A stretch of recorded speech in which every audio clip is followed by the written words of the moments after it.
نحمده ونصلي على رسوله الكريم اما بعد فقد قال الله تبارك وتعالى كما ورد في سورة الأحزاب اعوذ بالله من الشيطان الرجيم بسم الله الرحمن الرحيم يا أيها النبي إنا أرسلناك شاهدا ومبشرا ونذيرا وداعيا إلى الله بإذنه وسراجا منيرا وقال تبارك وتعالى كما ورد في سورة التوبة وسورة الفتح وسورة الصف هو الذي أرسل رسوله بالهدى ودين الحق ليظهره على الدين كله صدق الله العظيم رب اشرح لي صدري ويسر لي امری واحلل عقدۃ من لسانی یفقہوا قولی۔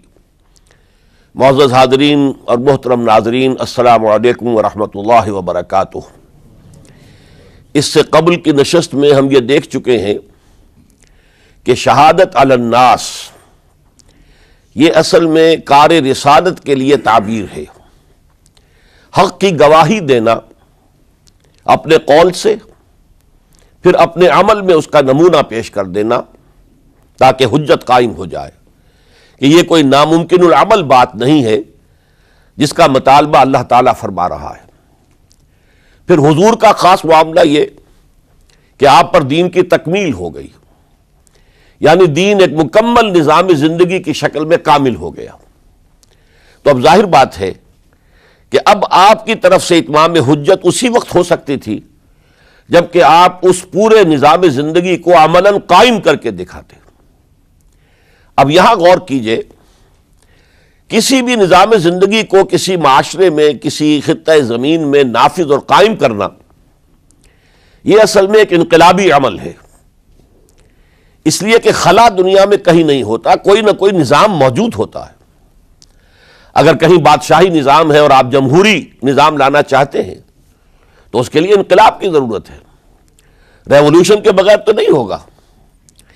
اگر کہیں سرمایہ دارانہ نظام ہے لیکن آپ اشتراکی نظام لانا چاہتے ہیں تو ریولوشن از نیسیسری۔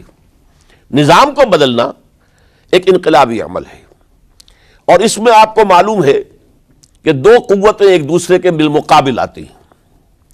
ایک وہ جو انقلاب کے نام لیوا ہوتے ہیں، ہم یہ نظام لانا چاہتے ہیں۔ ظاہر بات ہے کہ وہ ایگزسٹنگ سسٹم کو کہتے ہیں یہ غلط ہے، یہ ظالمانہ ہے، یہ ڈپریسو ہے، یہ ایکسپلائٹیٹو ہے، یہ ڈسکریمنیٹنگ ہے۔ اس نظام کو غلط کہیں گے تبھی ایک انقلاب کی ضرورت محسوس ہوگی۔ جبکہ اس نظام کے اس وقت کے جو سربراہ ہوں گے وہ سٹیٹس کو قائم رکھنا چاہتے ہیں، اس لیے کہ اس نظام کے ساتھ ان کے مفادات وابستہ ہیں۔ اب کہیں پر جاگیردارانی نظام ہے اور آپ وہاں چاہتے ہیں اشتراکی نظام لانا، تو کیا جاگیردار اسے گوارا کریں گے؟ کہیں بادشاہی نظام ہے، آپ وہاں جمہوری نظام لانا چاہتے ہیں تو کیا بادشاہ اور اس کا خاندان اسے برداشت کرے گا؟ لہذا تصادم ناگزیر ہے، ان دو قوتوں کے درمیان تصادم ہو کر رہتا ہے، اور اسی کا نام ایک انقلابی عمل ہے۔ تو یوں سمجھیے تمام انبیاء کرام میں اور تمام اللہ کے جو رسول گزرے ہیں دنیا میں، ان میں حضور کا امتیازی مقام یہ ہے کہ آپ کو ایک انقلابی جد و جہد کرنی تھی، پورا نظام قائم کرنا تھا، جس کے لیے کہ میں نے آج آیت پڑھی ہے، یہ اصل میں آیت کا ٹکڑا ہے، بڑا ٹکڑا ہے، جو 3 سورتوں میں بین ہی انہی الفاظ میں آیا ہے۔ سورہ توبہ میں، سورہ فتح میں، سورہ صف میں۔ هو الذی ارسل رسولہ بالہدی ودین الحق لیظہرہ علی الدین کلہ۔ وہی ہے اللہ جس نے بھیجا اپنے رسول کو صلی اللہ علیہ وسلم الہدی، قرآن حکیم دے کر، اور دین حق دے کر، سچا نظام، عادلانہ نظام۔ کس لیے بھیجا؟ تاکہ غالب کرے اسے تمام کے تمام نظام زندگی کے اوپر۔ یہ نوٹ کر لیجئے کہ یہ آیت حضور کے لیے 3 مرتبہ قرآن میں آ رہی ہے، کسی اور نبی کے لیے نہیں آئی، نہ حضرت نوح کے لیے، نہ حضرت ابراہیم کے لیے، نہ حضرت موسیٰ کے لیے، نہ حضرت عیسیٰ کے لیے۔ گویا کہ حضور کو جو رول اسائن ہوا وہ ایک ریولوشنری رول تھا، اور اسی وجہ سے آپ کی پوری سیرت جو ہے در حقیقت وہ انقلابی جد و جہد کے مختلف مراحل ہیں. اور یہ بھی دنیا نے تسلیم کیا ہے کہ تاریخ کا عظیم ترین انقلاب، گمبھیر ترین انقلاب، موسٹ پروفاؤنڈ ریولوشن وہ تھا جو محمد عربی صلی اللہ علیہ وسلم نے نافذ کیا. اس کی گواہی دی ایم این رائے نے 1920 میں، ہسٹوریکل رول آف اسلام، اس کی کتاب آج بھی انڈیا میں چھپتی ہے اور بکتی ہے. وہ کہتا ہے کہ جو عظیم انقلاب محمد نے برپا کیا تھا وہ تاریخ انسانی کا سب سے بڑا انقلاب ہے. اسی کی ایچ جی ویلز نے اسی کی شہادت دی. ڈاکٹر مائیکل ہارٹ نے آج سے کوئی 25 برس قبل دی 100 نامی کتاب جو لکھی، امریکہ میں چھپی مینہٹن میں، اور اس نے تاریخ انسانی کے عظیم ترین انسانوں کو پہلے 100 عظیم ترین انسان چن لیے جنہوں نے تاریخ کے رخ کو موڑا، پھر ان میں گریڈیشن کی. چنانچہ دی 100 کے ساتھ اس کتاب کا جو ذیلی عنوان ہے a selection and gradation of the 100 most influential personalities of human history, اور اس میں نمبر 1 پر لایا محمد الرسول اللہ صلی اللہ علیہ وسلم. اس انقلاب کے فلسفے کے حوالے سے آج فلسفہ شہادت کے دوسرے مرحلے کی میں بات کر رہا ہوں. ہم اس سے پہلے دیکھ چکے ہیں اس انقلاب کو برپا کرنے کے لیے سینکڑوں صحابہ نے جام شہادت نوش کیا. 70 صحابہ تو صرف غزوہ احد کے اندر شہید ہو گئے. 70 صحابہ کو ذبح کر دیا گیا، بلایا گیا تھا مبلغین اور معلمین کی حیثیت سے، اور دھوکہ دے کر انہیں ذبح کر دیا گیا. 250 سے اوپر صحابہ کرام نے جام شہادت نوش کیا ہے. تب وہ انقلاب برپا ہوا. جاء الحق وزهق الباطل ان الباطل کان زہوقا. اب انقلابی عمل کا ایک خاصہ ہے، اسے آج سمجھیے گا. تو شہادتوں کا ایک دوسرا دور جو شروع ہوا ہے، جس کے سب سے بڑے مظہر ہیں شہادت عمر فاروق رضی اللہ تعالی عنہ، شہادت عثمان غنی رضی اللہ تعالی عنہ، شہادت علی مرتضی رضی اللہ تعالی عنہ. 4 خلفائے راشدین میں سے 3 نے جام شہادت نوش کیا. اس شہادت کا پس منظر کیا تھا، اب اسے سمجھیے. ہر ریولوشن کا ایک خاصہ ہوتا ہے. یہ جو کشاکش ہو رہی ہوتی ہے انقلاب کے علمبرداروں میں اور داعیوں میں، اور اپنے نظام، قدیمی نظام کو ڈیفینڈ کرنے والوں میں، گارڈ اپ یور لائنس، تمہارے انٹرسٹ، تمہارے مفادات پر زد پڑ رہی ہے، اپنے نظام کی حفاظت کرو. یہ جو تصادم جب اس مرحلے کو پہنچ جائے کہ اس نظام کے حامی یہ محسوس کریں کہ اب ہماری پیش نہیں جا رہی، اب تو یہ انقلابی کامیاب ہو جائیں گے، ہم ان کو ریزسٹ نہیں کر سکتے، تو عام طور پر ایک حربہ وہ یہ استعمال کرتے ہیں، فی الحال اب دبک جاؤ، کونوں کھجروں میں بیٹھ جاؤ، بلکہ بظاہر ان میں شامل ہو جاؤ، اور پھر انتظار کرو کسی اپروپریٹ مرحلے پر پھر انقلاب لائیں گے. اس کا نام ہوتا ہے کاؤنٹر ریولوشنری موومنٹس. چنانچہ یہی ہوا ہے. جزیرہ نما عرب میں محمد الرسول اللہ صلی اللہ علیہ وسلم نے کفار کو، مشرکین کو شکست فاش دی. یہودی بھی جتنے آباد تھے انہیں بھی شکستیں دی.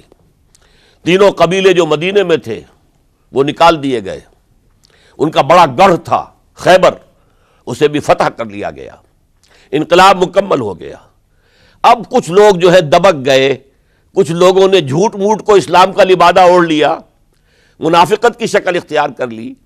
اسے پنجابی میں کہتے ہیں نیوی پاؤ، اس وقت تو ذرا گردن جھکا دو، اب جب وقت آئے گا پھر دیکھیں گے، ہمیں کوئی موقع ملے گا تو پھر بغاوت کریں گے. یہ کاؤنٹر ریولوشنری موومنٹس. چنانچہ نبی اکرم صلی اللہ علیہ وسلم کے انتقال کے بعد جزیرہ نما عرب میں 2 مخالف انقلاب تحریکیں چلی. نمبر 1، کچھ مدعیان نبوت سامنے آ گئے، ہم بھی نبی ہیں، مسیلمہ کذاب ہے، طلیحہ ہے، بے شمار 6، 7، 8 بہت سے لوگ ان کو ماننے والے ہو گئے. اور اسی طریقے سے بہت سے لوگوں نے کہا کہ ہم زکوٰۃ نہیں دیں گے، حکومت کو نہیں دیں گے، ہم زکوٰۃ خود اپنی خرچ کریں گے اپنے غریبوں پر. یہ دو چیلنج تھے نظام خلافت کے لیے۔ اس کے اس پس منظر کو ذہن میں رکھیے، عرب میں کبھی کوئی مرکزی حکومت تھی ہی نہیں، لہذا وہ لوگ عادی نہیں تھے۔ اگر کوئی حکومت پہلے ہوتی تو کوئی ٹیکس ہوتے، پہلے کوئی عادی ہوتے، وہ تو وہاں پر تو کوئی نظام تھا ہی نہیں۔ انہیں زکوٰۃ بہت بھاری لگ رہی تھی، ہم سے یہ لیا جا رہا ہے، ہماری آمدنی کا ایک حصہ، یہ بہت انہیں کھل رہا تھا، شاخ گزر رہا تھا۔ اسی طریقے سے عرب کی صورت یہ تھی کہ پورا ملک تقسیم تھا، قبائلی، اور ہر قبیلے کا سردار گویا کہ اپنے علاقے کا وہ بے تاج بادشاہ تھا۔ جیسے آپ کو معلوم ہے افغانستان میں طالبان کے آنے سے پہلے وار لارڈز مختلف علاقوں کے اندر انہوں نے پھاٹک لگا لیے، اپنے علاقے بنا لیے، ہر ایک اپنی جگہ پر، میں خود یہاں کا مالک ہوں، مختار ہوں۔ اور اب طالبان کے خاتمے کے بعد دوبارہ وہی صورت پیدا ہو گئی، امن و امان ختم ہو چکا ہے، وار لارڈز ہیں، ان کے اپنے علاقے ہیں۔ تو ان کے لیے ظاہر بات ہے کہ وہ دبک تو گئے تھے جب ان کی پیش نہیں جا رہی تھی، جب وہ مجبور ہو گئے تھے، انہوں نے اطاعت قبول کر لی تھی۔ اسی لیے ان کے بارے میں سورہ حجرات میں فرمایا گیا، قالت الاعراب آمنا، یہ بدو کہہ رہے ہیں ہم ایمان لے آئے۔ قل، اے نبی ان سے کہہ دیجئے، لم تؤمنوا، تم ایمان نہیں لائے ہو، ولکن قولوا اسلمنا، یوں کہو کہ ہم نے اطاعت قبول کر لی ہے، ہم اسلام لے آئے ہیں۔ ولما يدخل الايمان في قلوبكم، ابھی تک ایمان تمہارے دلوں میں داخل نہیں ہوا۔ یہ سب کا معاملہ نہیں تھا، لیکن اکثر کا معاملہ تھا۔ ان میں مومنین صادقین بھی تھے، لیکن اکثر کا معاملہ یہ تھا۔ یہی وجہ ہے، دیکھیے جیسے قرآن مجید کی صورت نازل ہوئی تھی تکمیل انقلاب کے بعد، اذا جاء نصر اللہ والفتح ورأیت الناس يدخلون فی دین اللہ افواجا، جب اللہ تعالیٰ کی نصرت اور مدد آ گئی اور فتح حاصل ہو گئی، اور حضور کو اور صحابہ کو جزیرہ نما عرب کے اندر غلبہ حاصل ہو گیا، اب لوگ فوج در فوج آ رہے ہیں، اطاعت قبول کر رہے ہیں، دائرہ اسلام میں داخل ہو رہے ہیں۔ لیکن نوٹ کیجئے، حضور کے انتقال کے بعد جو یہ دو کاؤنٹر ریولوشنری موومنٹس اٹھیں، ایک جھوٹے مدعیان نبوت اور ایک منکرین زکوٰۃ، ان کے نتیجے میں تقریباً تو پورا عرب مرتد ہو گیا۔ یخرجون من دین اللہ افواجا، اب فوج در فوج وہ اللہ کے دین سے نکل گئے، یہاں تک کہ اسلام صرف ملک کے حجاز، تھوڑا سا علاقہ، اس کے بھی بڑے شہروں تک محدود رہ گیا۔ یہ خطرناک صورتحال تھی جس سے کہ حضرت ابو بکر صدیق رضی اللہ تعالیٰ عنہ کو سابقہ پیش آیا۔ وہ اگرچہ ایک بڑے نحیف الجسم، بڑے رقیق القلب انسان تھے، بہت رحیم اور شفیق، حضور کی شخصیت کا عکس کامل تھے۔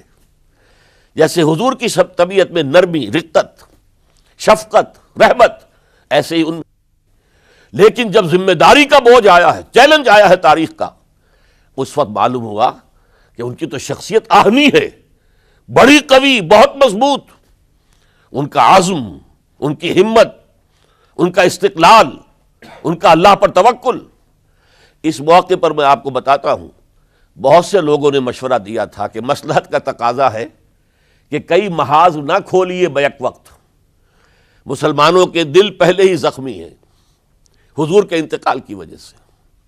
پھر حضور نے ایک جیش اسامہ تیار کیا تھا، ہم نے چاہا تھا کہ آپ اسے روک دیں، آپ نے کہا نہیں، جو لشکر حضور نے تیار کیا ابو بکر اسے نہیں روکے گا، وہ گیا۔ پھر جو مدعیان نبوت ہوئے وہ تو یقیناً کافر ہو گئے، لہذا ان سے بھی قتال کرنا پڑے گا۔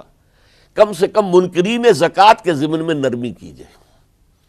انہوں نے کفر نہیں کیا، کلمہ شہادت پڑھتے ہیں، نماز کا انکار نہیں کیا، زکوٰۃ کا بھی انکار نہیں کیا، یہ کہا کہ ہم آپ کو نہیں دیں گے، اپنی زکوٰۃ جمع کریں گے، اپنے ہی غریبوں میں تقسیم کر دیں گے۔ لیکن حضرت ابو بکر اور یہاں تک کہ حضرت عمر نے مشورہ دیا کہ مصلحت کا تقاضا ہے کہ مانعین زکوٰۃ کے ساتھ نرمی کی جائے۔ حضرت ابو بکر نے فرمایا، عمر تم ایام جاہلیت میں تو بڑے سخت تھے، بڑے مضبوط تھے، بہت طاقتور تھے، خدا کی قسم اگر یہ زکوٰۃ میں حضور کے زمانے میں اونٹ کے ساتھ اونٹ کو باندھنے والی رسی بھی دیتے تھے اور اب اگر یہ کہیں گے کہ اونٹ لے جاؤ رسی نہیں دیں گے تب بھی میں قتال کروں گا، اس لیے کہ ایبدل الدین وانا حی، کیا دین میں ترمیم کر دی جائے گی جبکہ میں زندہ ہوں؟ ابو بکر کے جیتے جی یہ نہیں ہو سکتا۔ لہذا ہم دیکھتے ہیں تاریخ کے اندر، چونکہ صدیقیت بہت اعلیٰ مقام ہے، نبوت کے بعد کا درجہ صدیقین، پھر شہداء، پھر صالحین، اور یہ ہے صدیق اکبر، افضل البشر بعد الانبیاء بالتحقیق ابو بکر صدیق۔ سال 1.5 سال کے اندر دونوں فتنوں کی سرکوبی کر دی گئی، کنسولیڈیٹ ہو گیا انقلاب دوبارہ۔ اس میں ہزاروں صحابہ کرام کی جانیں گئی ہیں۔ ایک جنگ یمامہ مشہور ہے، مسیلمہ کذاب کے خلاف 500 حفاظ اس جنگ میں شہید ہو گئے۔ تشویش ہو گئی کہ اگر حفاظ جو ہے اس طرح شہید ہو گئے تو کہیں قرآن گم نہ ہو جائے، ضائع نہ ہو جائے۔ کتابی شکل میں تو تھا ہی نہیں، وہ تو سینوں میں محفوظ تھا، اس لیے تجویز پیش کی گئی کہ اب اسے کتابی شکل میں، جیسے ایک کتاب 2 جلد کے گتوں کے مابین ہوتی ہے، مابین دفتین مرتب کر دیا جائے۔ تب یہ کام کیا گیا۔ بہرحال پہلا مرحلہ یہ تھا کہ کاؤنٹر ریولوشنری موومنٹس، چونکہ ابھی انقلاب صرف عرب میں آیا تھا اور عرب ہی کے اندر سے کاؤنٹر ریولوشنری موومنٹس ابری، جھوٹی نبوت اور مانعین زکوٰۃ کی شکل میں، اور حضرت ابو بکر رضی اللہ تعالی عنہ نے اپنی عظیمت کا ثبوت دیتے ہوئے ان دونوں موومنٹس کو کچل کر رکھ دیا اور انقلاب اسلامی کو اثر نو کنسولیڈیٹ کر کے پھر قیادت حکم خداوندی کی روح سے کہ ان کے انتقال کا وقت آ گیا تو حضرت عمر فاروق کو نامزد کر کے ان کے سپرد کر دی رضی اللہ تعالی عنہ۔ حضرت فاروق، عمر فاروق رضی اللہ تعالیٰ عنہ کا عہد خلافت، یہ اسلام کے ایکسپینشن کا دور ہے۔ اب جو وہ انٹرنل رفتی ختم ہو گئی، انٹرنلی کنسولیڈیٹ ہو گیا انقلاب محمدی صلی اللہ علیہ وسلم، لہذا پوری طاقت کے ساتھ اب 3 لشکر نکلے ہیں، مشرق کے لیے، شمال کے لیے، مغرب کے لیے، اور فتوحات کا دائرہ شروع ہوا۔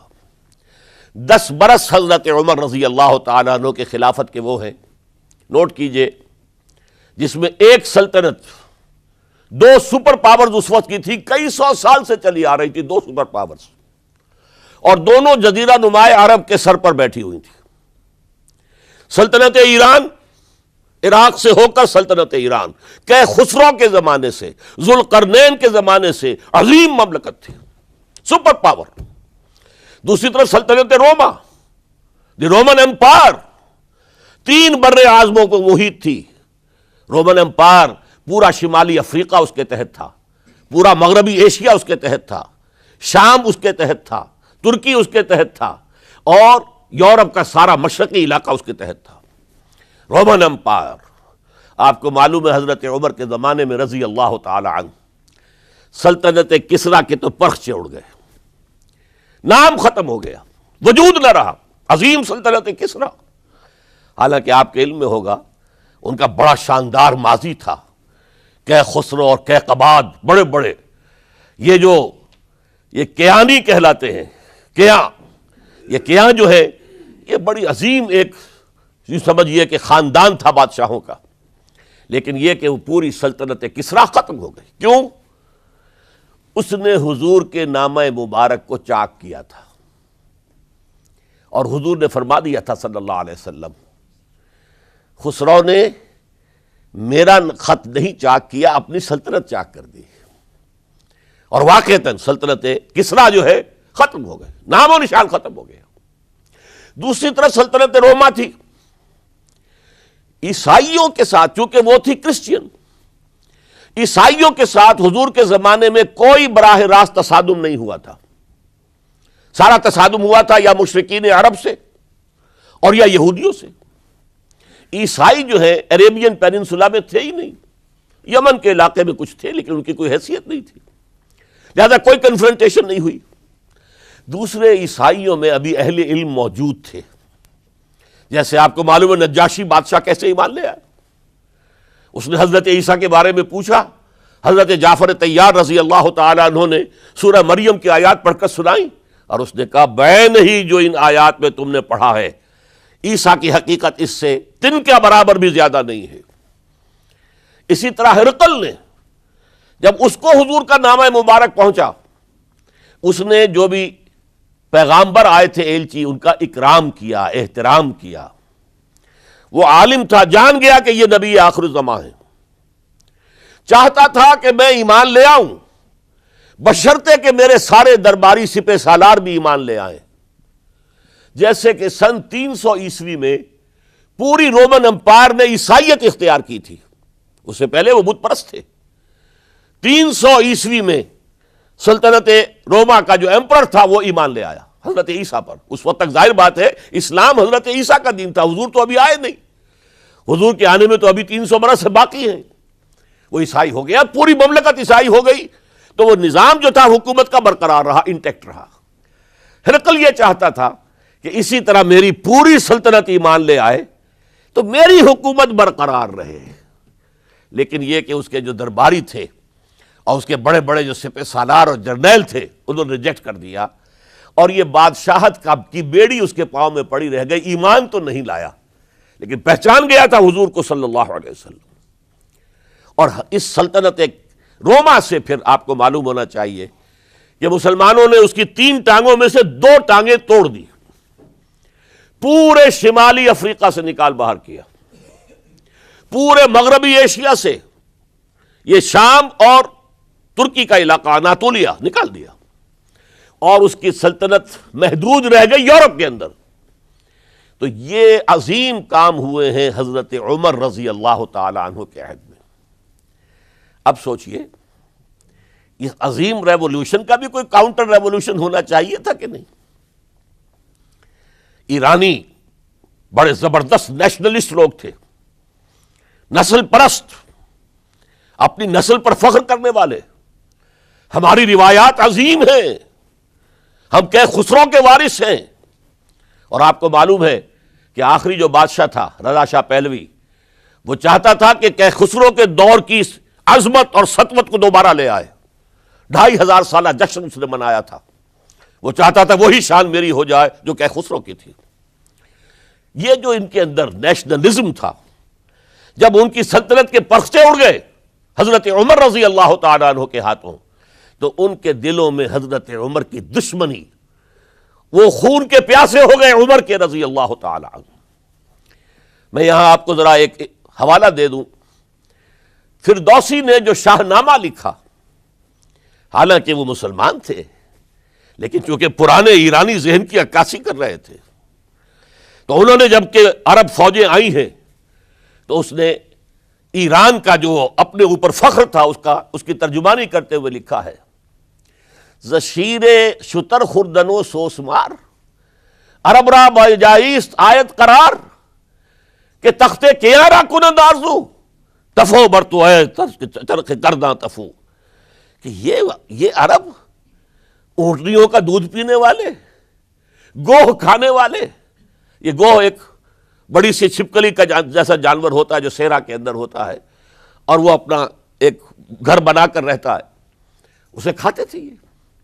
تو یہ گوہ کھانے والے، اونٹنیوں کا دودھ پینے والے عرب، آج ان کی یہ جرت، یہ جسارت، یہ ہمت کہ تخت کیاں کنند آرزو، کہ وہ آج آرزو کر رہے ہیں کہ کئے سلطنت کئے کا تخت جو ہے وہ ہمیں مل جائے۔ تفو برتو ہے چرخ گرداں تفو، تف ہے تجھ پر اے گردش کرنے والے آسمان، تف ہے تجھ پر۔ لہذا اب کاؤنٹر ریولوشنری موومنٹس آئی ہے، حضرت عمر کی شہادت اس کا نتیجہ ہے۔ ہرمزان ایک جرنیل تھا اور اس کے جنگی جرائم اتنے شدید تھے ایرانی کے کہ واجب القتل تھا۔ وہ گرفتار ہو کر حضرت عمر کے سامنے پیش کیا گیا۔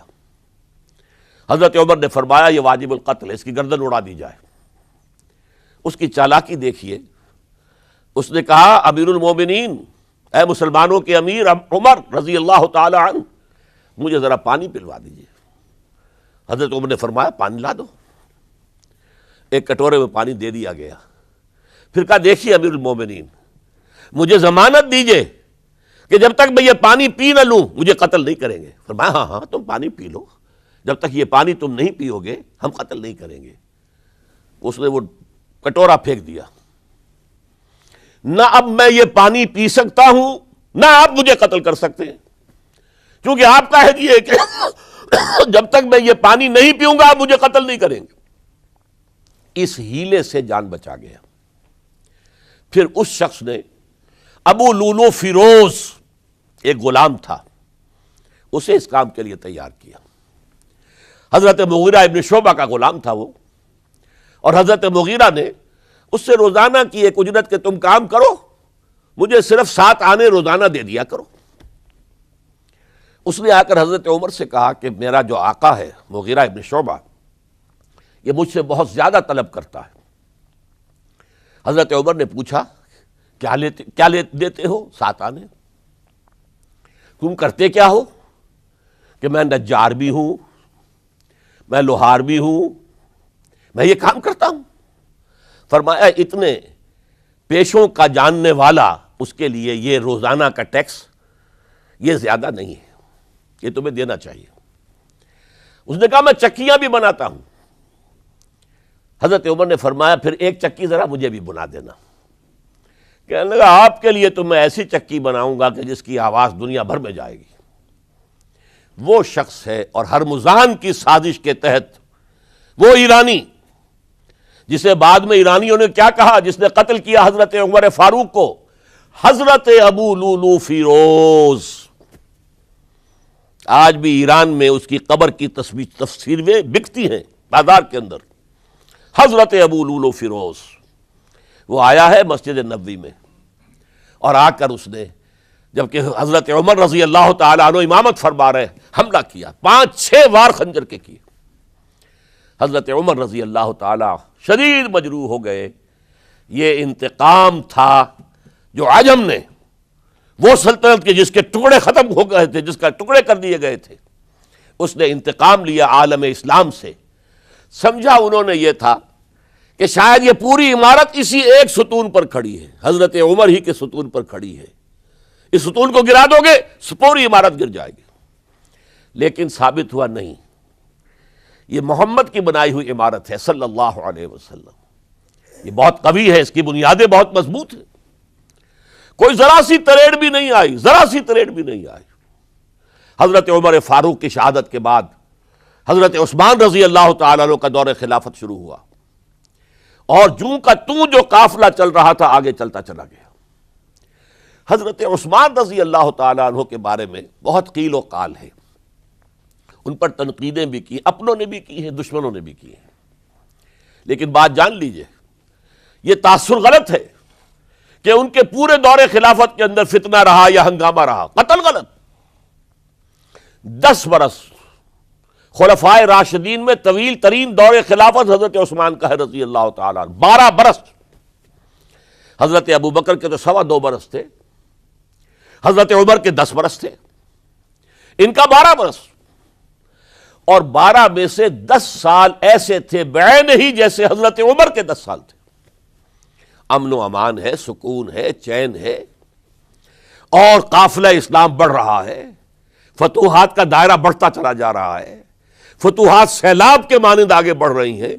تھمتا نہ تھا کسی سے سیل رواں ہمارا یہ سیل رواں کوئی روکنے والی کوئی طاقت دنیا میں رہی نہیں تھی۔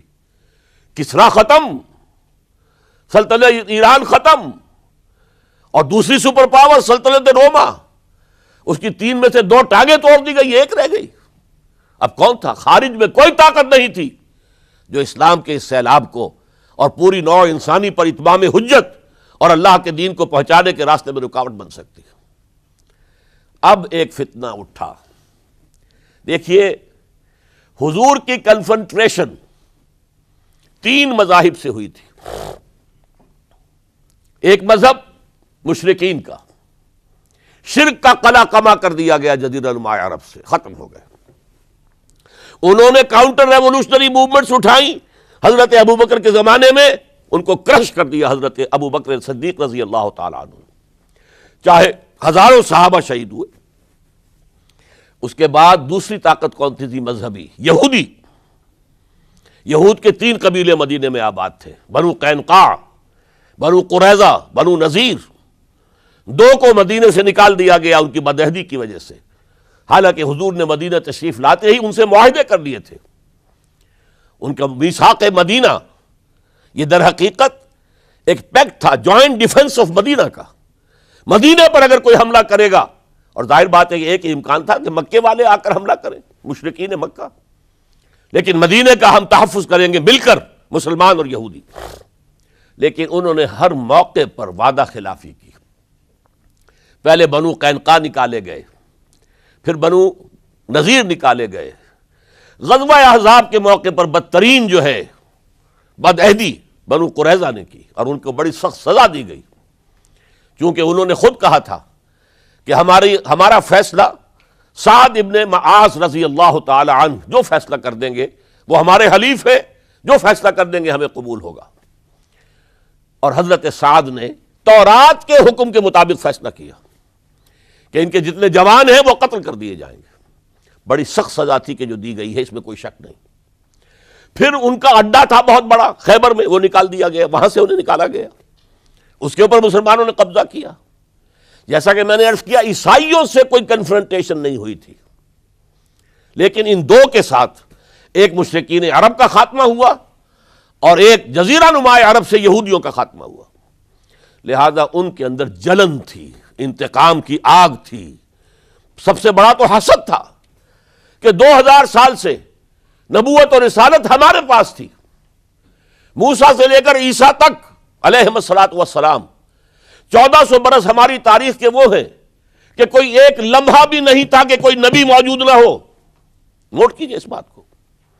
حضرت موسیٰ 1400 قبل مسیح میں اور حضرت عیسیٰ سن عیسوی کا آغاز، ان 1400 سالوں میں مسلسل نبوت بنی اسرائیل میں رہی. یہ حدیث ہے بخاری شریف کی، کانت بنو اسرائیل تسوسہم الانبیاء. بنی اسرائیل کی حکومت، ریاست، سیاست کا کام انبیاء کرتے تھے. اذا ہلک نبی خلفہ نبی، جب بھی نبی کا انتقال ہوتا تھا ان کا خلیفہ دوسرا نبی ہوتا تھا. یہ چین ٹوٹی نہیں. 1400 برس آپ کو معلوم ہے حضرت داؤد بادشاہ بھی ہے، خلیفہ بھی ہے، نبی بھی ہے. ان کے بیٹے حضرت سلیمان بادشاہ بھی ہے، نبی بھی ہے، خلیفہ بھی ہے. اسی طریقے سے یہ سلسلہ چلتا رہا. تورات انہیں دی گئی، انجیل انہیں دی گئی، زبور انہیں دی گئی، بے شمار صحیفے اور دوسرے چھوٹے نبیوں کو دیے گئے. لیکن پھر اللہ تعالیٰ نے نبی آخر الزماں کی حیثیت سے محمد الرسول اللہ کو چن لیا، جو اسرائیلی نہیں تھے، جو اسماعیلی تھے، حضرت ابراہیم کے بڑے صاحبزادے حضرت اسماعیل علیہ السلام کی اولاد میں سے. اس پر انہیں سخت رنج، حالانکہ وہ پہچانتے تھے حضور کو. ان کی کتابوں میں جو نشانیاں لکھی تھی وہ پوری حضور پر جو ہے مطابق ہو رہی تھی. قرآن کہتا ہے یعرفونہ کما یعرفون ابناہم، وہ ایسے پہچانتے ہیں محمد کو صلی اللہ علیہ وسلم جیسے کہ اپنے بیٹوں کو پہچانتے. لیکن انہوں نے نہیں مانا. بدترین دشمن، حسد کی آگ میں جلنے والے، اور آج تک وہی معاملہ ہے. ان کی نیچر تبدیل نہیں ہوئی ہے. اب جو کچھ قیامت صغریٰ آنے والی ہے مڈل ایسٹ میں، عراق پر حملے کے بعد جو کچھ ہوگا، اس سب کی سازش کس نے کی ہے؟ یہود نے. یہ ساری اسرائیلی سازش ہے. بہرحال یہ علیحدہ بات ہو جائے گی. اب انتقام یہودیوں کا آیا. یہودیوں کو یہ معلوم تھا ہم تعداد میں اتنے کم ہیں اور ڈسپرسڈ ہیں. سن 70 عیسوی میں ایک رومن جنرل ٹائٹس، اس نے حملہ کر کے یروشلم بیت المقدس کی اینٹ سے اینٹ بجائی. 1,33,000 یہودی ایک دن میں قتل کیے. اور ان کا سیکنڈ ٹیمپل جو تھا، جو حضرت سلیمان نے بنایا تھا، معبد، عبادت گاہ، ہم تو اسے مسجد کہیں گے، مسجد اقصی، لیکن انہوں نے اسے کہا ہیکل، ٹیمپل. اس کو گرا دیا تھا نبوکڈنضر نے 587 عیسوی میں. دوبارہ انہوں نے بنایا، اسے ٹائٹس نے گرا دیا. وہ آج تک گرا پڑا ہوا ہے. آج تک صرف ایک دیوار اس کی سلامت ہے، جسے وہ ویلنگ وال کہتے ہیں. وہاں جا کر ماتم کرتے ہیں، روتے ہیں، پیٹتے ہیں. اور اس کو اس وقت سے نکال دیا گیا یہودیوں کو، نکل جاؤ فلسطین سے، بھاگ جاؤ یہاں سے، دفع ہو جاؤ. لہذا وہ ڈسپرس ہو گئے. کوئی یورپ چلے گئے، کوئی روس چلے گئے، کوئی ہندوستان چلے گئے، کوئی افریقہ کے ممالک میں چلے گئے، کچھ ایران میں آ گئے. یہ سب اس کو وہ کہتے ہیں ڈایاسپورا، ہمارا وہ دور جس میں ہم دنیا میں منتشر تھے. جب پوری دنیا میں منتشر تھے تو ظاہر بات ہے کسی فوجی مہم کے ذریعے سے مسلمانوں سے انتقام لینا ممکن نہیں تھا، لیکن انتقام لیا ایک ایسی سازش کے ذریعے سے، ایک ایسا فتنۃ الکبریٰ جو ہے برپا کیا ہے، جس کا کہ میں ابھی آپ سے اندازہ کرتا ہوں، جس کے نتیجے میں حضرت عثمان رضی اللہ تعالیٰ عنہ شہید ہوئے. اس کو یوں سمجھیے کہ حضور کے دور میں جن لوگوں نے شہادتیں پیش کی، انہوں نے اسلام کو قائم کرنے کے لیے شہادتیں دی. اب دور خلافت راشدہ میں جو شہادتیں پیش کی گئیں وہ اسلام کو قائم رکھنے کے لیے، جو عمارت بن گئی ہے اب گرنے نہ پائے، اسے دشمن گرا نہ دیں، اس ڈیفنس کے اندر، اس تحفظ کے اندر جانے دی، ہزاروں نے دی. چنانچہ ایک یہودی عبداللہ ابن سبا، یمن کا رہنے والا، اسلام کا لبادہ اوڑھ کر آتا ہے منافق بن کر، حالات کا جائزہ لیتا ہے، کہاں پانی مرتا ہے، کس طریقے سے میں ان میں انتشار پیدا کر سکتا ہوں، کس طریقے سے مسلمانوں کو آپس میں لڑا سکتا ہوں. اس نے آ کر دیکھیے تاریخ کے اندر اس سے پہلے بھی ہوا تھا، حضرت عیسیٰ کے دین، اصل دین کو ختم کرنے والے سینٹ پال، جب تک حضرت مسیح دنیا میں تھے سینٹ پال بدترین دشمن تھا حضرت عیسیٰ کا. لیکن جب حضرت عیسیٰ کو اٹھا لیا گیا رفع سماوی کے بعد، وہ عیسائیت کا لبادہ اوڑھ کر آ گیا. مجھے عیسیٰ کی زیارت ہوئی ہے، میں ان پر ایمان لے آیا ہوں، اور اس کے بعد حضرت عیسیٰ کے دین کو ختم کر کے رکھ دیا، توحید کو تثلیث میں بدل دیا. اس سے بڑی تباہی کیا ہوگی؟ اور حضرت عیسیٰ کہہ کر گئے تھے کہ میں صرف بنی اسرائیل کے گھرانے کی کھوئی ہوئی بھیڑوں کی تلاش میں آیا ہوں. اس نے جینٹائلز، غیر یہودی جو ہے، ان کے اندر بھی اپنی دعوت و تبلیغ کا معاملہ شروع کیا. نمبر 3 حضرت عیسیٰ کہہ کر گئے تھے، دیکھنا یہ نہ سمجھنا کہ میرے آنے سے شریعت موسوی ختم ہو گئی ہے. Don't think I have come to destroy law, the Mosaic law, حضرت موسیٰ کی شریعت لاگو رہے گی تم پر. سینٹ پال نے ساکت کر دیا. تو جدید عیسائیت، ڈاکٹر مائیکل ہارٹ، جس کا میں نے حوالہ دیا دی 100 کا مصنف، وہ کہتا ہے کہ موجودہ عیسائیت کرسچینٹی نہیں ہے، پالزم ہے. یہ حضرت عیسیٰ کا دین نہیں ہے، یہ تو پال کا دین ہے. ایک شخص نے یہ کام کر دیا. اسی طرح کا ایک شخص آیا تھا عبداللہ ابن سبا. اس نے سب سے پہلے تو دیکھا کہ اس معاشرے کے اندر قریش کے 2 گھرانوں کی بڑی پرانی چشمک ہے، بنو امیہ، بنی ہاشم. پرانی ان کے اندر قبائلی چشمک چلی آ رہی ہے. اسلام نے آ کر اسے دبا دیا. ختم نہیں ہوتی یہ چیزیں، نسل بعد نسل چلتی ہیں، اندر دبی رہتی ہیں. آگ بجھی ہوئی نہ جان، آگ دبی ہوئی سمجھ. اس نے جان لیا کہ یہ بہترین موقع ہے، اگر اس قبائلی عصبیت کو میں ہوا دے سکوں تو مسلمان منقسم ہو جائیں گے، ایک دوسرے کے ساتھ دست و گریبان ہو جائیں گے. اس نے آتے ہی کہنا شروع کیا، خلافت کا حق بنو ہاشم کا ہے. یہ عثمان، یہ بنو امیہ میں سے ہے، بنو امیہ کو کوئی حق نہیں ہے خلافت کا. 2 پہلے جو خلیفہ تھے، حضرت ابوبکر، حضرت عمر، وہ نہ ہاشمی تھے نہ اموی تھے. حضرت ابوبکر بنو تیم میں سے تھے، نہ ہاشمی نہ اموی. حضرت عمر بنو عدی میں سے تھے، نہ ہاشمی نہ اموی. حضرت عثمان تھے بنو امیہ میں سے. اب یہاں دکھتی ہوئی رگ کو اس نے چھیڑا. حضور ہاشمی تھے، بنو ہاشم کا حق ہے خلافت. عثمان غاصب ہے معاذ اللہ رضی اللہ تعالی عنہ. پچھلے دونوں بھی غاصب تھے. خلافت حق ہے بنو ہاشم کا. پھر حضرت علی کی شان میں یہاں تک کہ یہ تو خدا حلول کیے ہوئے ہیں علی کے اندر، یہ گاڈ انکارنیٹ ہے، یہ خدا ہے.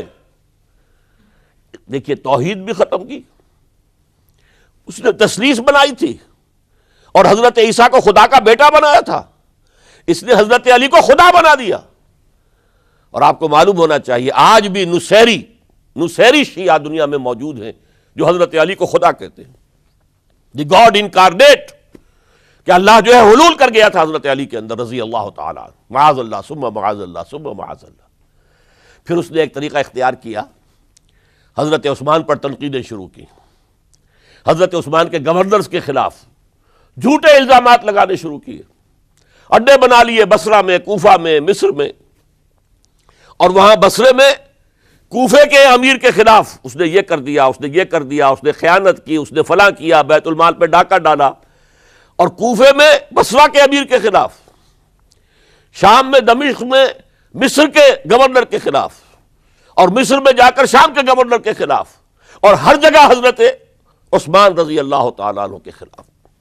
اب آپ کو معلوم ہے اس دنیا میں تو اطلاعات بھی نہیں پہنچتی تھی آسانی سے، کئی دن میں جا کر، کئی ہفتوں میں جا کر تو خط پہنچتے تھے، کوئی ٹیلی فون نہیں، کوئی تار نہیں، کوئی بے تار برقی نہیں، کچھ بھی تو نہیں، وائرلیس نہیں، کچھ نہیں، لہٰذا یہ فتنہ بڑھتا رہا اندر ہی اندر، اور پھر ہر جگہ سے بلوائی، وہ جو سبائی کہنا چاہیے، وہ مدینے میں آ گئے، گھیرا کر لیا اور مطالبہ کیا کہ حضرت عثمان مستعفی ہو جائیں، خلافت چھوڑ دیں۔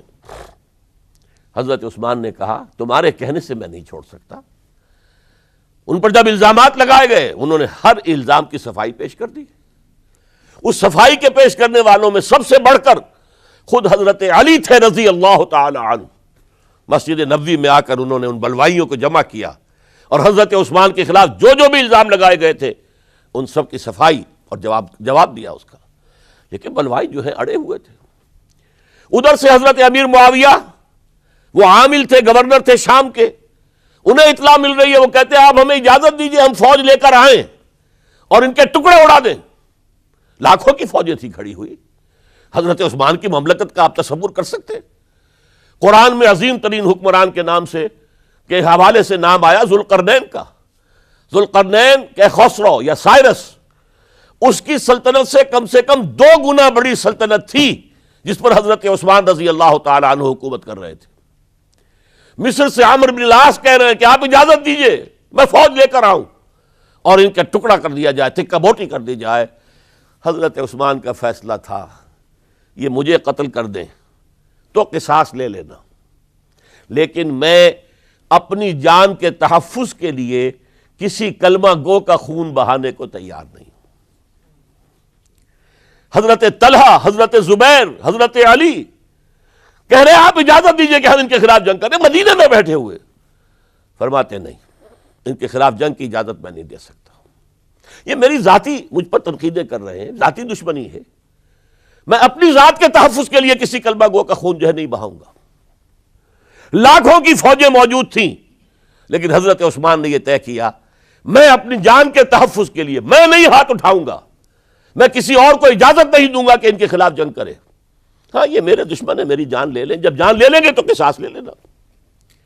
یہ معاملہ ہوا ہے، اور پھر نہایت ہی بے رحمی کے ساتھ، نہایت بے رحمی کے ساتھ، اور نوٹ کیجئے حضرت علی کے دونوں صاحبزادے حضرت حسن، حضرت حسین رضی اللہ تعالیٰ عنہم اجمعین، وہ حضرت عثمان کے دروازے پر پہرا دے رہے ہیں کہ کوئی بلوائی، کوئی حضرت عثمان کو قتل کرنے کے ارادے سے گھر میں داخل نہ ہو سکے۔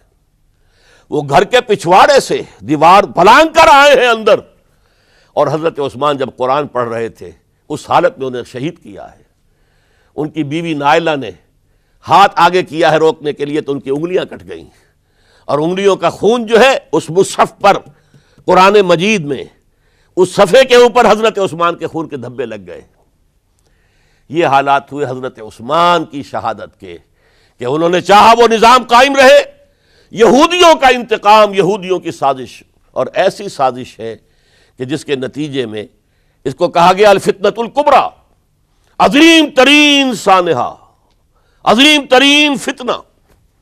اور اس کے بعد جو خانہ جنگی ہوئی ہے، حضرت علی رضی اللہ تعالی عنہ اس کے بعد خلافت قبول کرنے کو تیار نہیں تھے، حضرت طلحہ قبول کرنے کو تیار نہیں تھے، کوئی بھی تیار نہیں۔ کیوں؟ یہ بلوائی ہے اس وقت یہاں پر، یہ کہہ رہے ہیں کہ تم خلیفہ بن جاؤ، تو جو بھی اس وقت خلیفہ بنے گا وہ ان کے ہاتھ میں کٹ پتلی بن جائے گا۔ بالآخر حضرت علی نے، ظاہر بات ہے کہ امت کو بغیر امام کے تو نہیں چھوڑا جا سکتا، بغیر امیر کے نہیں ہوگا تو شیرازہ منتشر ہو جائے گا۔ اب جو ہونا تھا ہو گیا، حضرت عثمان شہید ہو گئے رضی اللہ تعالی عنہ، لیکن بہرحال اب امت کا نظم تو قائم رکھنا ہے نا۔ حضرت علی نے بیعت قبول کر لی رضی اللہ تعالی عنہ، لیکن حضرت امیر معاویہ، عمرو بن العاص، ان دونوں نے کہا کہ حضرت علی اگر حضرت عثمان کے خون کا قصاص لے لیں، قاتلان عثمان کو اگر قتل کریں تو ہم بیعت کریں گے، ہم مدعی خلافت نہیں ہے، خلافت علی کی ٹھیک ہے رضی اللہ تعالی عنہ، لیکن سب سے پہلا مطالبہ ہمارا یہ ہے کہ حضرت عثمان کے خون کا قصاص لیا جائے۔ حضرت علی رضی اللہ تعالیٰ عنہ کے لیے بعض وجوہ سے ایسا کرنا ممکن نہیں ہوا۔ نتیجہ کیا نکلا؟ سب سے زیادہ اندوہناک اسلامی تاریخ کا یہ دور ہے۔ حضرت علی کے دور خلافت میں باہمی خانہ جنگی رہی مسلسل۔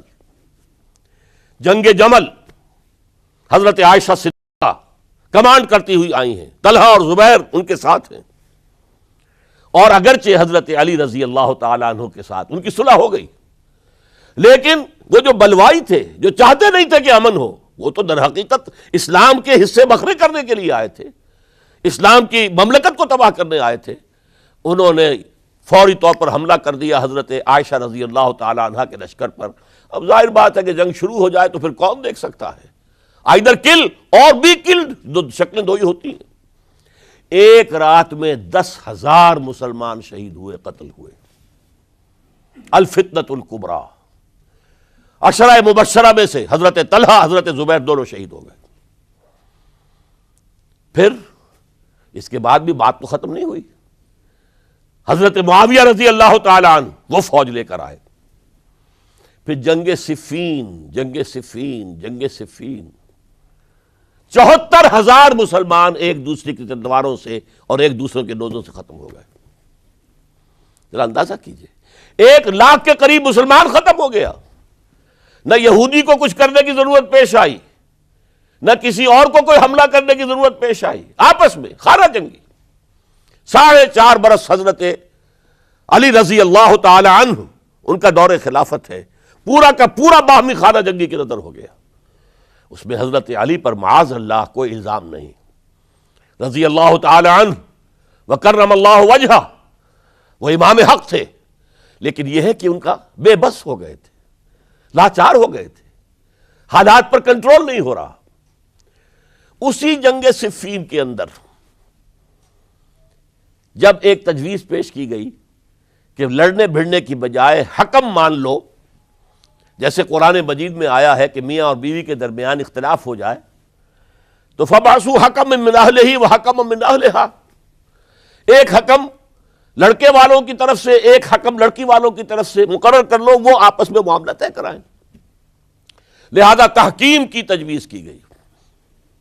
حضرت علی نے یہ تجویز پیش کی گئی عمرو بن العاص رضی اللہ تعالیٰ عنہ کی طرف سے، جو حضرت معاویہ کے ساتھی تھے۔ حضرت علی اس تحکیم کو قبول نہیں کرنا چاہتے تھے، جانتے تھے کہ یہ ایک چال ہے جس میں میں آ رہا ہوں، لیکن بالآخر آپ نے وہ قبول کر لیا۔ اچھا بھائی، ابو موسیٰ اشعری ہماری طرف سے، عمرو بن العاص معاویہ کی طرف سے، یہ دو حکم ہیں۔ اس موقع پر اب تحکیم کیا ہوئی، کیا اس کی شرائط تھیں، کیا میں اس میں نہیں جانا چاہتا، اس وقت میں تاریخ نہیں بیان کر رہا، بلکہ مجھے اب چوتھے خلیفہ حضرت علی کی شہادت کا پس منظر بیان کرنا ہے۔ اور ہزاروں شہادتیں ہو رہی ہیں، لیکن اس دور کی شہادتوں میں سب سے چوٹی پر حضرت عمر کی شہادت، حضرت عثمان کی شہادت، حضرت علی کی شہادت رضی اللہ تعالی عنہم اجمعین۔ اس وقت حضرت علی کے جو حامی تھے، انہی میں سے ایک فرقہ علیحدہ ہو گیا کہ یہ تحکیم کفر ہے، ان الحکم الا للہ، حکم کا فیصلے کا اختیار اللہ کے سوا کسی کو نہیں ہے، لہذا یہ جو کیا ہے یہ غلط ہے۔ اور اس حد تک چلے گئے کہ جنہوں نے یہ تحکیم کو قبول کیا وہ کافر ہو گئے، علی بھی کافر، معاویہ بھی کافر، عمرو بن العاص بھی کافر، جنہوں نے مانا کافر۔ یہ لوگ کہلاتے خوارج تھے، یہ حضرت علی کی فوج میں شامل، حضرت علی کے حامی تھے، حضرت علی کی جماعت میں سے تھے، لیکن بس ایک غلطی، جذبات کے اندر آ کر، غصے کے اندر آ کر اس درجے، اور وہ حضرت علی سے علیحدہ ہو گئے۔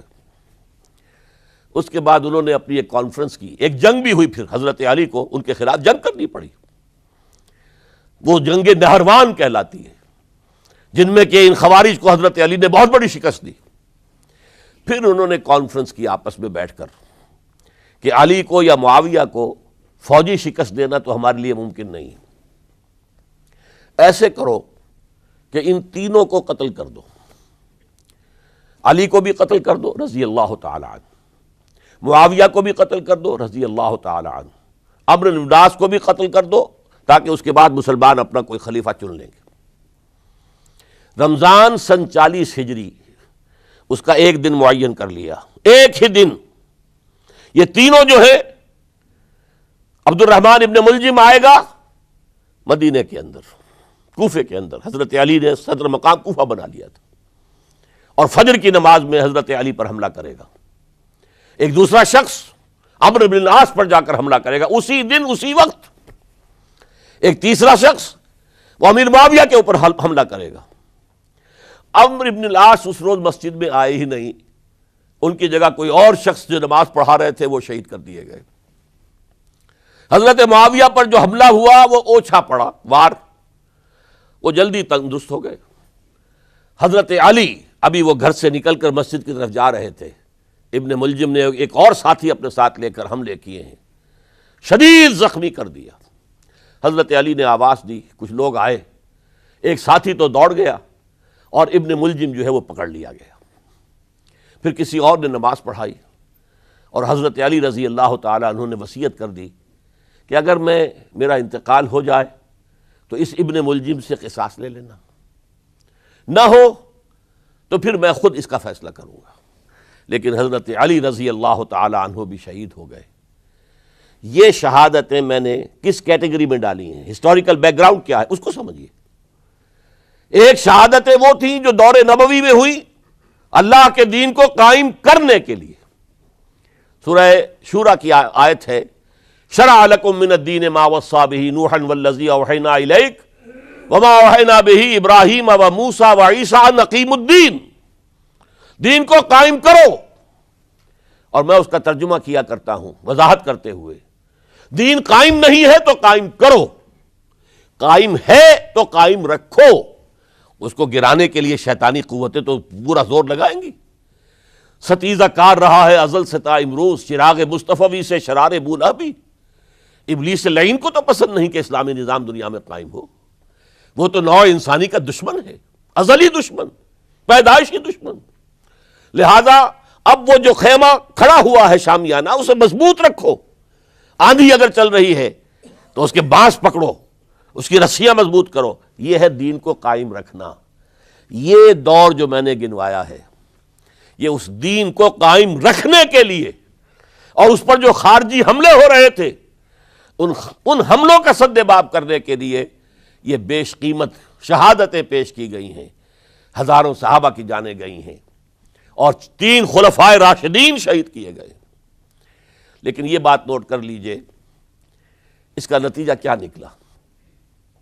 وہ جو ہمارا سیلاب جا رہا تھا عالمی سطح پر، محمد کے دین کو آگے سے آگے پہنچاؤ، جو حضور خطبہ حجۃ الوداع میں کہہ کر گئے تھے، میں نے تم پر حجت قائم کر دی، اب تمہیں حجت قائم کرنی ہے پوری نوع انسانی پر، لہذا فلیبلغ الشاہد الغائب۔ اب جو بھی یہاں موجود ہیں ان کا فرض ہے کہ پہنچائیں ان کو جو یہاں موجود نہیں ہے۔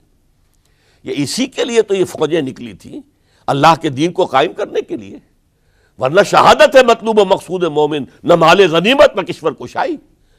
یہ ابو بکر ہوں، عثمان ہوں، علی ہوں، عمر ہوں، یہ تو درویش تھے، انہوں نے کوئی محل نہیں بنائے، چٹائیوں پر بیٹھتے تھے، پیون لگے ہوئے کپڑے پہنتے تھے، ان کی خوراک عام مسلمان سے زیادہ بہتر نہیں تھی بلکہ ان سے کمتر رہتی تھی، ادنا درجے کے مسلمان تھے۔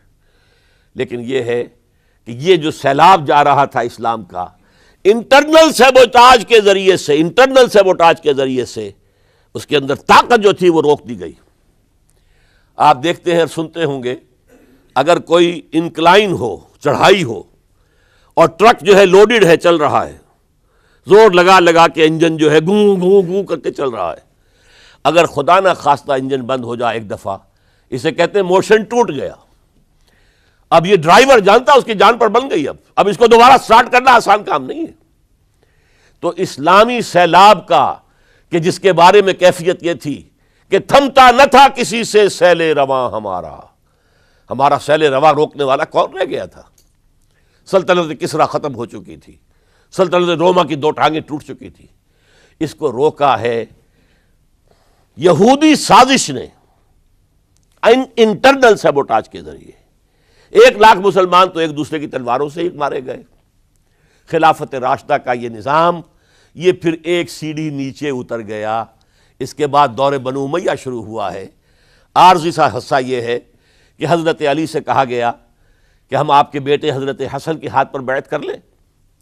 آپ نے فرمایا نہ میں تمہیں روکتا ہوں نہ تمہیں حکم دیتا ہوں، یہ تمہارا معاملہ ہے. بہرحال لوگوں نے حضرت حسن کے ہاتھ پر بیعت کر لی. اب حضرت معاویہ کا اور حضرت حسن کا معاملہ شروع ہوا. حضرت حسن نکلے 50,000 کی فوج لے کر، اس وقت سے بہت بڑی فوج لے کر امیر معاویہ آئے. لیکن حضرت حسن رضی اللہ تعالیٰ نواسۂ رسول، اور ان کے بارے میں یہ کہا جاتا ہے کہ حضور سے بہت مشابہ تھے، بہت مشابہ تھے مزاج میں اور شکل و صورت میں. اور کہتے ہیں کہ یہ اوپر کا حصہ جو ہے اس میں بہت مشابہت تھی حضور میں اور حضرت حسن میں. اور حضرت حسن کے بارے میں حضور نے ان کے بچپن میں فرمایا تھا میرا یہ بیٹا مسلمانوں کے 2 گروہوں کے مابین صلح کرائے گا. اور وہی معاملہ ہوا. حضرت حسن نے جب دیکھا کہ یہ خون ریزی کب تک چلے گی، انہوں نے صلح کی پیشکش کی حضرت امیر معاویہ کو. امیر معاویہ نے سادہ کاغذ بھیج دیا کہ جو چاہے شرطیں آپ لکھ دیں میں مانتا ہوں. سادہ کاغذ جسے آپ کہیں گے بلینک چیک. حضرت حسن رضی اللہ تعالیٰ عنہ نے شرائط لکھ دی، حضرت امیر معاویہ نے قبول کر لی. جنگ ختم ہو گئی. اب خلافت ہوئی حضرت معاویہ کی رضی اللہ تعالی عنہ.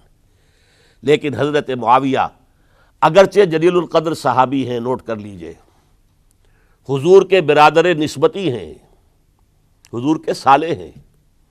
ان کی ہمشیرہ ام حبیبہ رضی اللہ تعالی عنہ حضور کی زوجہ محترمہ ہیں. ابو سفیان کے یہ بیٹے ہیں، ابو سفیان کی وہ بیٹی ہیں. اور ان کے بارے میں حضور نے فرمایا اللہم اجعلہ ہادیا مہدیا.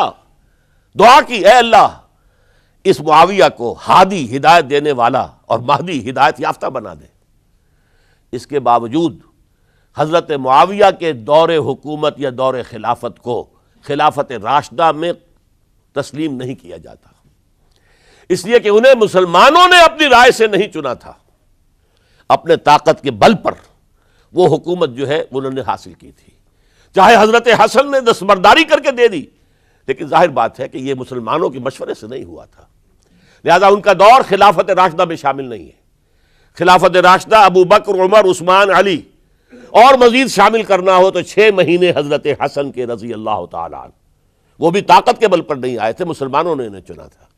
یہ 30 برس بنتے ہیں، اور یہ 30 برس کی خلافت راشدہ کی داستان ہے جو میں نے آج آپ کے سامنے رکھی. اور اس دوران جن مسلمانوں نے اس نظام کو قائم رکھنے کے لیے جانیں دی ہیں، میں نے ان کی شہادت کا تذکرہ کیا. اقول قولی ھذا واستغفر اللہ لی ولکم ولسائر المسلمین والمسلمات. جسے دیکھنی ہو جنت وہ نبی کے در سے گزرے، وہ جدھر سے گزرے یہ ادھر سے گزرے.